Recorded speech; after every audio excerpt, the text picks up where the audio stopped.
बिस्मिल्लाहिर्रहमानिर्रहीम। Dear students, अस्सलाम वालेकुम। बेटा, आज हम स्टार्ट करने जा रहे हैं बीएस प्रोग्राम में फर्स्ट सेमेस्टर के ये हमारे लेक्चर्स होंगे पार्टिकल डायनामिक्स से मुतल्लिक। चैप्टर 2 होगा आपकी बुक के मुताबिक। आज उसका फर्स्ट लेक्चर्स है। इस लेक्चर में हम इब्तदाई तौर पे तो हम सर्कुलर मोशंस को और मुख्तलिफ फोर्सेस के हवाले से स्टडी करना चाहेंगे, जिसमें आज सबसे पहले हमारा टॉपिक होगा सेंटीपीटल एक्सेलरेशन क्या चीज़ है। तो जब बॉडी सर्कल के साथ मूव करती है तो उसके अंदर कभी भी हम ये नहीं कह सकते कि वेलोसिटी कांस्टेंट रह सकती है।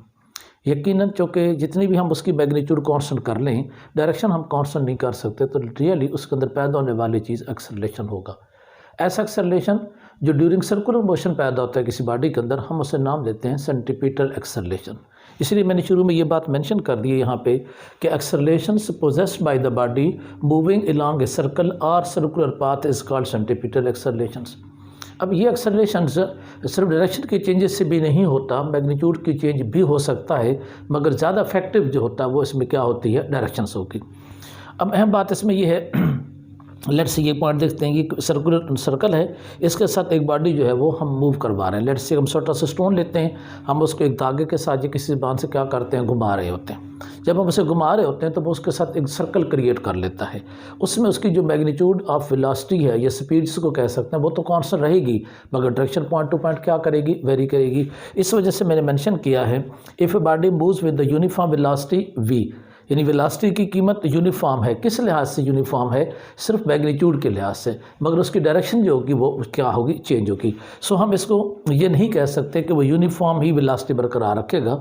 हम ये कह सकते हैं कि वो अपनी वेलोसिटी की डायरेक्शन को क्या करेगा, चेंज करेगा। And r is the radius of the circle, then acceleration a is equal to v square over r. आप इससे बस ये है कि यूनिफॉर्म वेलोसिटी के बजाय यहाँ पे आप लोग उसकी यूनिफॉर्म स्पीड मेंशन करते हैं, वो ज़्यादा बेस्ट होगा। अच्छा, आगे चलते हैं।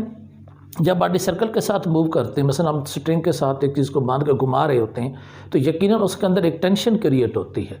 वो जो टेंशन की फोर्स होती है बेसिकली वो रिस्पॉन्सिबल होती है उस स्टोन को उस सर्कल में घुमाने के लिए, और वही टेंशन की जो फोर्स है जिसको हम टेंसाइल फोर्स का नाम देते हैं, वो एक प्रोवाइड करती है सेंटीपीटल फोर्स। और centripetal force always directed toward the centre and always acceleration also toward direct the centres. क्योंकि न्यूटन सेकंड लॉ ये कहता है कि फोर्स और एक्सेलरेशन दोनों एक ही सिमत के अंदर होते हैं। अगर उसकी फोर्स सेंटर की तरफ है तो एक्सेलरेशन भी किधर होगा, सेंटर की तरफ। लेकिन अगर हम वेलोसिटी लेते हैं तो एट द गिवन पॉइंट उसकी डायरेक्शन ये होगी, इसकी डायरेक्शन ये होगी, इसकी डायरेक्शन ये होगी। तो आप देख सकते हैं कि ये नॉन यूनिफॉर्म फॉर्म बनता है। इसमें उसकी मैग्नीट्यूड तो कांस्टेंट रह सकती है, मगर डायरेक्शन को कांस्टेंट हम नहीं रख सकते। अब चलते हैं इसके फार्मूले की तरफ। ये इसकी डेरिवेशन है छोटी सी। इसमें हमने ये देखना है कि suppose a body moves from point p to q along the circle of the radius r. तो बेटा ये है आपके पास एक पूरा सर्कल, इसके ऊपर एक बॉडी है जो पी पॉइंट से मूव करके कहाँ तक आती है, क्यू तक। यानी इस कर्व के साथ पी से कहाँ तक आती है, क्यू तक। इसमें उसका ये जो पॉइंट है पी, इसके ऊपर वेलोसिटी है v1 which makes the tangents, and इस पॉइंट के ऊपर वेलोसिटी इसका नाम v2 which is also makes the क्या होगा, टेंजेंट्स। अब हमने ये देखना है कि जो हमारा पी पॉइंट है उसका ओरिजिन से सेंटर से कितना एंगल क्रिएट होता है टुवर्ड्स वर्टिकल एक्सिस, उसके एंगल की क्रिएट कीमत है थीटा। इसी तरीके से इस क्यू का पॉइंट जो है वो भी एंगल क्या क्रिएट करता है, थीटा, जबकि इसका रेडियस किस चीज़ के बराबर है, आर। अगर हम गौर से देखें तो ये जो टोटल एंगल होता है वो किस चीज़ के बराबर हो जाएगा, टू थीटा के। यहाँ जो वेलोसिटी बन रही है जिसको हम v1 कह रहे हैं बेटा, इसके दो कंपोनेंट बनेंगे। एक आपके पास ये बन जाएगा और एक कंपोनेंट कौन सा बनेगा, ये। इसका नाम क्या होगा, इसका नाम होगा v1x और इसका नाम क्या होगा, v1 क्या होगा, y। इसी तरीके से बेटा इस पॉइंट के ऊपर वेलोसिटी v2 के दो कंपोनेंट है, इसका नाम क्या होगा, v2y और इसका नाम क्या होगा, v2 क्या होगा, x। इस तरीके से जो हमारा x कंपोनेंट है वो इस डायरेक्शन में बन गया और जो वर्टिकल कंपोनेंट है वो डाउनवर्ड इस डायरेक्शन के अंदर क्रिएट हो गया। अब हम इसी चीज़ को एक्सप्लेन करना चाहते हैं कि जो बॉडी इस सर्कल के साथ मूव कर रही है उसकी मैग्नीट्यूड कांस्टेंट है। So v1 magnitude is equal to v2 is equal to क्या होगा, v। इट मीन कि मैग्नीट्यूड के लिहाज से वो आपस में क्या है, सेम है। अब अहम बात यह है कि v1 और v2 वेलोसिटीज थी at the point p1 and p2। It has the two coordinates are the two components where v1x is equal to v1 cos theta when v1 equal to v cos theta. Okay, अब v1y equal to v1 sin theta, आप इसको v1 sin theta लेंगे, so that will be equal to v sin theta. v2x is equal to v cos theta will equal to v cos theta, then v2y equal to minus v2 sin theta and that will be equal to minus v sin theta। अब थोड़ा सा explain कर देते हैं कि v1 और v2 जो कि बाई मैग्नीट्यूड v के बराबर है, इसलिए मैंने सबको v मेंशन किया। एक बात, नेगेटिव साइन क्यों शो किया जा रहा है, तो जरा कंपोनेंट को देखिएगा, इसका component x along positive x axis है, इसका y अलॉन्ग पॉजिटिव है, तो इसके दोनों कंपोनेंट हमने पॉजिटिव रखे हैं। इसका कंपोनेंट ये जो है ये डाउनवर्ड डायरेक्शन के अंदर है y, और ये किधर है पॉजिटिव x, तो इधर तो हुआ पॉजिटिव मगर इधर क्या हो जाएगा नेगेटिव, इसलिए अलामत कौन सी ले लेते हैं माइनस। अब ये जो पार्टिकल है जो इस P पॉइंट से मूव करते करते कौन से पॉइंट के ऊपर जा रहा है, Q की तरफ। हमने इस P से Q के दरमियान जिसका फासला है उसमें कितना टाइम यूज़ करते हैं ये बॉडी जब मूव करेगी तो कितना टाइम यूज़ करेगी। तो टाइम के लिए हमने कैलकुलेशन दी है कि time required for from P to Q is equal to let's say delta T। Formula होता है बेटा S is equal to v t, तो T is equal to S over क्या होगा V। S क्या है यहाँ पे, S बुनियादी तौर पे ये R के जो मैंने रेड कलर में आपको शो कर दी।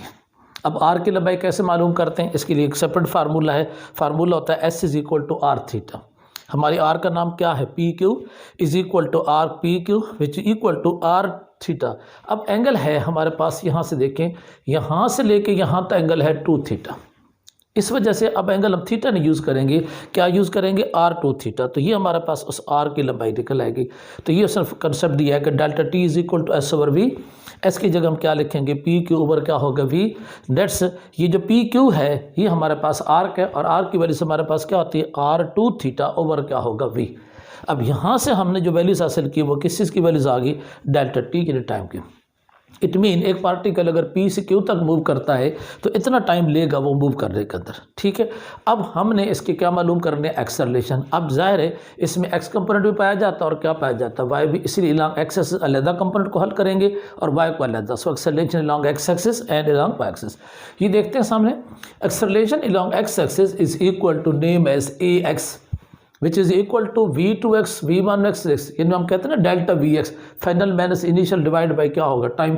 अब देखें v2x क्या है, v cos थीटा वहाँ से, और v1x क्या है, v cos theta over delta t। चूँकि बेटा दोनों सेम है, माइनस करेंगे तो रिजल्ट किस चीज़ के बराबर होगा, 0 के। It mean no acceleration along x axis, no acceleration along y axis. A y equal to v2y minus v1 over delta t। अब यहाँ जो v2y है वो बेटा यहाँ पहले ही माइनस में खड़ा है, क्या खड़ा है, माइनस वी साइन। तो यहाँ क्या लिखेंगे, माइनस वी साइन थीटा। ये माइनस और v1y किसके बराबर है, v1 बराबर है v साइन थीटा के। तो यहाँ पे हम क्या लिखेंगे, दिस। अब इत्तेफाक से चूँकि दोनों सेम है, माइनस पे खड़े, तो हम लिखेंगे minus 2v sign theta over delta T. अब हमें डेल्टा टी की वैल्यू चाहिए जो हम पहले इस इक्वेशन में यहाँ मालूम कर चुके हैं। इस वैल्यूज को बेटा आप उठाएँ, यहाँ पुट करेंगे, minus 2v sign theta over R2 theta over क्या होगा v। नीचे से हम v को ऊपर शिफ्ट कर लेते हैं, क्रॉस मल्टीप्लाई कर लेते हैं। आप 2 को 2 से क्या कर दीजिएगा, कैंसल। अब आपके पास रिजल्ट आ जाएगा v multiple v square over क्या हो जाएगा r साइन थीटा ओवर क्या होगा थीटा। एक मैथमेटिक्स लिमिट्स है जिसको हम कंडीशन फार्मूला छोटा इस्तेमाल करते हैं। When delta t approaches to 0 then theta is equal to 0, ठीक। इसी फार्मूले का इस्तेमाल करें कि limit theta approaches to 0 sine theta over theta, इसके ऊपर लिमिट लगा दें और इसका फार्मूला बनेगा sine theta over theta is equal to 1। जब ये 1 हो जाएगा तो हमारे पास एक्सेलरेशन का फार्मूला होगा a is equal to minus v square over are. What is minus, ये माइनस क्यों लगाएगी, इसका क्या मतलब है, बेसिकली यहाँ माइनस डायरेक्शन को रिप्रेजेंट करती है which is directed toward the centre और ओरिजिन्स या टुवर्ड्स मेन पोजीशन। मुख्तलिफ लफ्ज़ इस्तेमाल किए जा सकते हैं। तो ये नेगेटिव साइन इस चीज़ को रिप्रेजेंट कर रहा है, एक्सेलरेशन ऑलवेज टुवर्ड्स क्या है, mean position. Where a is equal to v square r is equal to क्या है, मैग्नीट्यूड ऑफ सेंट्रीपिटल एक्सेलरेशन। अगर हम इसी को उस बॉडी को जिसको हम घुमा रहे हैं उसकी मैस से मल्टीप्लाई कर देते हैं तो then ma is equal to minus m v square over r. It mean हमारे पास सेंटीमीटर फोर्स क्या हो जाएगी, minus m v square over r. अगर हम नेगेटिव साइन को इग्नोर कर दें, डायरेक्शन को इग्नोर कर दें, तो फिर हमसे लिख सकते हैं एम वी स्क्वायर ओवर किस चीज़ के बराबर है, आर के। यहाँ नेगेटिव साइन जस्ट और डायरेक्शन के लिए which is represent towards the main position. ये वो छोटी सी कैलकुलेशन थी जिसमें हमने ये स्टडी किया है कि जब बॉडी कोई सर्कल के साथ मूव कर रही होती है तो उसे पाया जाने वाला एक्सेलरेशन कौन सा एक्सेलरेशन होता है, सेंटीपिटल एक्सेलरेशन। और उसमें जो फोर्स प्रोवाइड होती है वो सेंटीपिटल फोर्स होती है, क्योंकि जहाँ एक्सेलरेशन है वहाँ फोर्स यकीनन क्या होगी, एग्जिस्ट करेगी। अब अगला सवाल यहाँ पे ये होता है कि यहाँ तो हमें ये बात समझ में आ रही थी कि हमारे पास जो है वो जिसको हम स्टोन को किसी धागे से बांध के घुमा रहे हैं तो धागे की जो फोर्स है दरमियान में, ये धागे की जो मौजूदगी है वो इस रिस्पॉन्सिबल बन रही है इस फोर्स की। इसको हम सेंट्रीपिटल फोर्स कह रहे हैं। तो बेटा इसी तरीके से अब हमने कुछ एग्जांपल देखनी है जिनमें मुख्तलिफ जगह के ऊपर सर्कुलर मोशन पैदा होती है, जहाँ पे बज़ाहिर स्ट्रिंग मौजूद नहीं होती, बज़ाहिर को रस्सी मौजूद नहीं होती, मगर बॉडी फिर भी सर्कुलर मोशन में होती है। तो वहाँ कौन सी चीज़ रिस्पॉन्सिबल होगी, इस सवाल का जवाब यहाँ से देखते हैं। ये लास्ट वाला ऐसे देखिएगा, सबसे पहले ऊपर लिखा हुआ है टेंसाइल फोर्स। ये कैसी फोर्स है? यहाँ टेंसाइल फोर्स का मतलब है वही, जब हम पत्थर को एक छोटे से स्ट्रिंग या धागे से बांध के घुमा रहे हैं तो धागे के अंदर जो टेंशन पाई जाती है, this is the tensile force which is the responsible to the centripetal force. ये वो टेंसाइल फोर्स, वो धागे में जो पाए जाने वाला खिंचाव है, जो टेंशन है, बेसिकली वो किसको क्रिएट कर रहा है हमारे पास? वो क्रिएट कर रहा है सेंट्रीपिटल फोर्स को क्रिएट। इसके बाद आते हैं ग्रेविटेशन फोर्स। हम ये पढ़ते हैं कि जो प्लैनेट्स हैं, मतलब सन मौजूद है सोलर सिस्टम में, तो सूरज के मुख्तलिफ प्लैनेट जो होते हैं वो सर्कुलर मोशन में घूम रहे हैं। अब वहाँ तो कोई धागा नहीं बांधा हुआ, तो वहाँ सेंट्रीपिटल फोर्स कैसे प्रोवाइड होती है? तो बेटा वहाँ उनके दरमियान जो सेंट्रीपिटल फोर्स होती है उसकी प्रोवाइड करने का रिस्पॉन्सिबल फोर्स होती है gravitation force between the planets. यानी सन और प्लैनेट के दरमियान जो ग्रेविटेशन फोर्स होती है वो वहाँ पे कौन सी फोर्स प्रोवाइड करती है? Centripetal force. इसी तरीके से एक और जिक्र करते हैं इलेक्ट्रोस्टैटिक फोर्स का। आपने अक्सर देखा होगा कि न्यूक्लियस के गिर्द इलेक्ट्रॉन रिवॉल्व कर रहे होते हैं। अब ये भी तो सर्कुलर मोशंस होती है, तो इलेक्ट्रॉन और न्यूक्लियस के दरमियान कौन सी रिस्पॉन्सिबल फोर्स है? उसका नाम है इलेक्ट्रोस्टैटिक फोर्स, जो वहाँ पे कौन सी फोर्स प्रोवाइड कर देती है? Centripetal force. यानी सेंट्रीपिटल फोर्स आती कैसे है, उसकी रीज़न बताई जा रही है। इसके बाद नेक्स्ट पे है friction force. Friction of road की मैंने एग्जांपल मेंशन की। आप ऐसा समझें कि रोड के ऊपर हम चल रहे हैं, अचानक आगे से एक मोड़ आता है, हमें गाड़ी को मोड़ना चाहते हैं, तो टर्न के लिए कहाँ आसानी होगी? जहाँ पे रोड के अंदर फ्रिक्शन पाई जाए। अगर वहाँ फ्रिक्शन ना हो तो गाड़ी को क्या होता है? हादसा पेश आ जाता है, गाड़ी दूसरी तरफ उलट जाने का खदशा होता है। तो बेसिकली वो फ्रिक्शन क्यों रखी जाती है? बाज़ को रोड भी टेढ़े रखे जाते हैं ताकि फ्रिक्शन को इंक्रीज़ किया जा सके। वो क्या करती है? वो फ्रिक्शन उस चलने वाली गाड़ी को क्या प्रोवाइड करती है? Centripetal force. इसका मतलब ये होगा कि सेंट्रीपिटल फोर्स के पीछे रिस्पॉन्सिबल और फोर्सेज है जो उसको सर्कल के अंदर या उस बैंक के कर्व के अंदर या उस एंगल्स के ऊपर वो क्या करती हैं? मूव करने में हेल्प करती हैं। तो ये एक छोटा सा हमारा टॉपिक था जिसका ताल्लुक था सेंट्रीपिटल एक्सेलरेशन के साथ या सेंट्रीपिटल फोर्स के साथ। तो इंशाल्लाह मिलते हैं नेक्स्ट लेक्चर में। उस वक्त तक के लिए अल्लाह हाफिज़।